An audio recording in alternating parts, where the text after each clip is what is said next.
Frères et sœurs, nous sommes au 3e dimanche de Carême. Les textes qui nous sont proposés en méditation sont surprenants. J'ai pensé à la traduction dans ma langue maternelle de l'Église, les termes Église, temple, qu'ils soient protestants. D'ailleurs, on ne connaissait pas autre chose. On a traduit par la maison des dieux. L'aspect culturel n'est pas mis en avant. Mais voilà, la maison de son père est devenue un bazar du sacré, un lieu religieux d'échange entre la demande et l'offre des dieux. Alors Jésus pique la colère sainte et se fait fouet pour chasser sans ménagement les vendeurs du temple. Cette colère peut surprendre, peut nous troubler. Elle ne semble pas cadrer avec l'image d'un Jésus doux et humble de cœur, dont nous présente l'Évangile ailleurs. Pourtant, il existe bel et bien des passages d'Évangile qui nous montrent Jésus, sinon en colère, du moins énervé par l'incompréhension crasse dont font preuve ses contemporains, parfois même ses propres disciples. La scène violente que nous lisons aujourd'hui a tellement étonné que les quatre évangiles la rapportent. Au temps de Jésus, rappelons-le, le temple de Jérusalem était le centre d'une vie commerciale foisonnante. L'esplanade du sanctuaire est envahie par un réseau de marchands, des marchandises et des marchandages qui constituent autant d'obstacles à la rencontre avec Dieu. On peut comprendre la colère de Jésus qui appelle le temple la maison de mon Père. Ne veut-il pas nous entraîner plus loin à rechercher par exemple les propriétaires ultimes du temple, de nos églises, y compris celles d'aujourd'hui? D'ailleurs, l'évangéliste Jean va plus loin dans son évangile. Son récit est volontairement ambigu. Lorsqu'il fait mention de la destruction à venir, il fait allusion à la fois au temple et au corps de Jésus. On peut y voir une signification symbolique, l'annonce d'une réalité qui sera plus claire après sa mort et sa résurrection. Frères et sœurs, notre chemin de Carême nous mène en ce 3e dimanche vers une étape capitale, incontournable même. Sortir de l'illusion religieuse. Car tous, nous sommes confrontés, peu ou prou, à ces fausses images de Dieu que nous véhiculons en notre fort intérieur. Ces projections erronées de nous-mêmes sur la divinité. Ces croyances nous aliènent et aliènent nos frères et sœurs, car elles nous maintiennent dans un état de dépendance pervers vis-à-vis d'un Dieu qui ne serait que l'image magnifiée de nous-mêmes.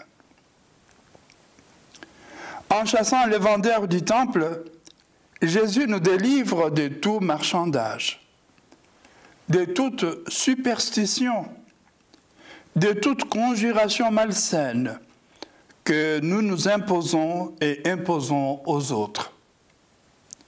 Son Père est le Dieu de la vie, le Dieu de la liberté, le seul lien qui nous unisse à lui est celui de l'amour. Et voilà qu'avec Jésus, une chose inouïe surgit. Dieu en Jésus, plutôt dans sa colère, je dirais, fait sauter en quelque sorte les murs du temple. C'est l'éclatement. Il chasse les marchands du temple, image de nos cœurs si souvent encombrés. Oui, en chassant les marchands du temple, Jésus nous dit son désir de nous libérer de tout ce qui fait obstacle à son amour. Désormais, Dieu se laisse approcher dans un homme qui n'est pas un spécialiste du temple. Un homme qui rejoint les prostituées, qui rejoint les publicains, qui mange avec eux, qui touche les lépreux, sans jamais demander à qui que ce soit d'aller d'abord se purifier au temple. Jésus, non seulement renverse le comptoir, mais il vient renverser la manière de rencontrer Dieu, son Père. Jusqu'ici, il fallait aller au temple. Désormais, il faut écouter les messages d'amour de son Fils et bénéficier de ses gestes de salut, signe de la prévenance de Dieu pour les hommes. En Jésus, c'est l'amour qui fait loi. Il n'y a plus de loi que l'amour, mais l'amour qui va jusqu'au bout. Jésus, par son corps, est le vrai temple et vraie demeure de Dieu.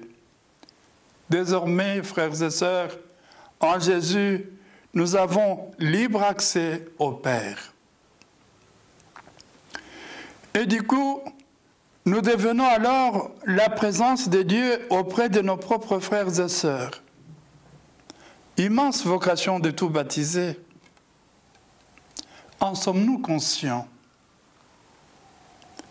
Peut-être faudrait-il de temps en temps un bon coup de balai pour faire le ménage en nous et dans l'Église, pour retrouver l'éclatement d'un Dieu qui sort de tous les enclos où nous l'enfermons trop souvent, pour donner sa présence au cœur de chaque être humain.